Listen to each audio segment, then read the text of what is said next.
بسم اللہ الرحمن الرحیم۔ اس وقت اگر اپنے معاشرے میں دیکھا جائے تو ذکر و عبادت کا ایک انتہائی غلط تصور ہمارے ہاں پایا جاتا ہے، اور وہ تصور یہ ہے کہ جوانی عیاشی میں گزاری جائے اور بڑھاپے میں جا کے اللہ کا ذکر اور عبادت کر کے گناہوں کو معاف کروا لیا جائے۔ یہ ایک انتہائی غلط تصور ہمارے ہاں پایا جاتا ہے۔ تو اس پر بات یہ کرنی ہے کہ صحیح تصور کیا ہے۔ ذکر و عبادت کا صحیح تصور یہ ہے کہ بندہ مومن کی تمام زندگی ہی عبادت سے منسلک ہوتی ہے۔ اس کی زندگی کا کوئی ایک لمحہ بھی ایسا نہیں جسے عبادت نہ کہا جا سکے۔ اگر وہ اللہ کی عبادت میں مشغول ہے، اس کے اخلاق اچھے ہیں، اس کا کردار صحیح ہے، اور ایک درست سمت کا اس نے انتخاب کیا ہے، اس کا تعلق اپنے رب کے ساتھ بڑا مضبوط ہے، تو اس صورت میں وہ جو بھی کام کر رہا ہے وہ کام صحیح طور پر اور صحیح معنوں میں اسے انجام دے رہا ہے، تو یہ سارے کے سارے کام اس کی عبادت کے زمرے میں ہی آئیں گے۔ اگر دیکھا جائے تو جب بچہ بالغ ہوتا ہے تو بلوغت کے ساتھ ہی اسلامی احکامات جیسے نماز، روزہ، یہ احکامات اس پر لاگو ہو جاتے ہیں، اور ان احکامات کو بجا لانا اس کے لیے لازم ہے۔ اس وجہ سے بلوغت سے لے کر پوری زندگی اس نے عبادت کرنی ہوتی ہے، جس میں 5 وقت کی نماز، رمضان کے روزے، اور اسی طرح زکوٰۃ اگر وہ صاحب نصاب ہے تو، اسی طرح حج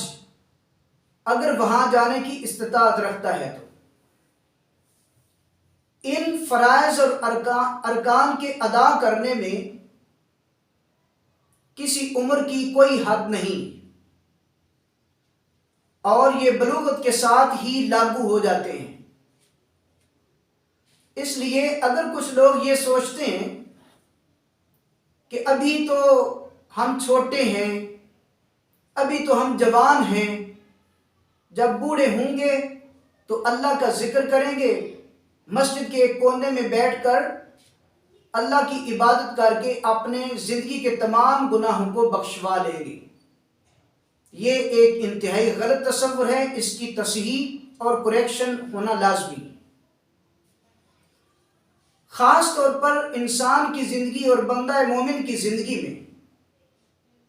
جوانی کو بہت اہمیت دی گئی ہے، جس میں ہم عیاشی کرنا پسند کرتے ہیں، کیونکہ جوانی عمر کا وہ حصہ ہے جیسے دن کا دوپہر ہوتا ہے،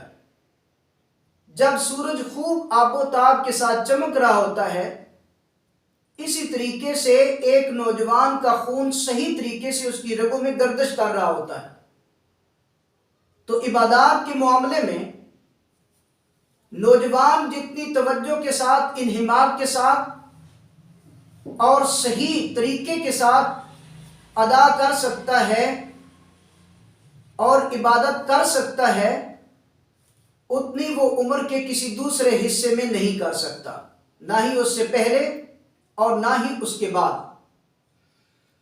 اس لیے نبی کریم صلی اللہ علیہ وسلم نے قیامت کے دن جن 5 سوالوں کے لازمی پوچھے جانے کا ذکر فرمایا ہے کہ ابن آدم کے پاؤں اللہ کے حضور سے اس وقت تک نہیں ہٹ سکیں گے جب تک وہ 5 سوالوں کا جواب نہ دے لے، تو اس میں ایک سوال اس کی جوانی کا ہے۔ آپ صلی اللہ علیہ وسلم نے فرمایا کہ عن شبابہ فیما ابلاہ، کہ اس کی جوانی سے کے بارے میں پوچھا جائے گا کہ اس نے اپنی جوانی کو کہاں گزارا۔ اگر اس نے اپنی جوانی کو عیاشی میں، وقت ضائع کرنے میں، اللہ سے غفلت برتنے میں اور عبادت نہ کرنے میں گزارا ہوگا تو اللہ کے حضور کھڑے ہو کر ان لمحات کا اسے جواب دینا مشکل ہو جائے گا۔ لہذا ضرورت صبر کی ہے کہ اپنی جوانیوں کو کارآمد بنایا جائے اور اس میں زیادہ سے زیادہ منہمک ہو کر توجہ کے ساتھ عبادت کی جائے، اور اسی طرح دیگر جتنے بھی معاملات زندگی ہیں ان کو عبادت سمجھ کر ہی کیا جائے، جس میں معیشت ہے، جس میں سیاست ہے، جس میں عبادت ہے، جس میں ذکر ہے۔ اور ذکر اور عبادت وسیع مفہوم رکھتے ہیں۔ ہر وہ کام جو اللہ کے خوف سے اور اللہ کے حکم کے مطابق کیا جائے، اور ہر وہ گناہ جو اللہ کے خوف سے چھوڑا جائے، وہ ذکر بھی ہے، وہ عبادت بھی ہے، وہ اچھا اخلاق بھی ہے، وہ اچھا کردار بھی ہے۔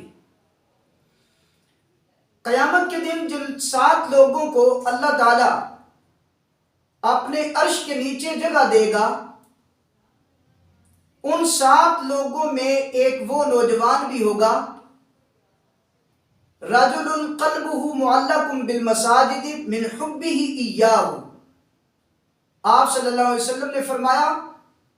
کہ وہ نوجوان جس کا دل مساجد کے ساتھ اٹکا رہتا تھا اور وہ اپنی محبت کی بنیاد پر ان مساجد کو آباد کیا کرتا تھا، تو ایسے نوجوان کو بھی قیامت کے دن اللہ کے عرش کے نیچے جگہ ملے گی، جبکہ اس دن اللہ کے عرش کے سائے کے علاوہ کوئی اور سایہ نہیں ہوگا۔ اس لیے اس تصور کو مکمل طور پر ختم کیا جانا چاہیے کہ نوجوانی اور جوانی اپنی مرضی سے گزاریں، دیگر مشاغل میں رہیں، اللہ سے کٹ کے رہیں، اللہ کے گھروں کے ساتھ کوئی تعلق نہ ہو، اور پھر جب بڑھاپا آ جائے، جس وقت عبادت صحیح طریقے سے نہ کی جا سکے، یہاں تک کہ نماز کے اندر قیام بھی مشکل ہو جائے، تو اس وقت جا کے اللہ کو راضی کیا جائے۔ ٹھیک ہے، ان لمحات کے اندر بھی اللہ کی عبادت کرنی چاہیے،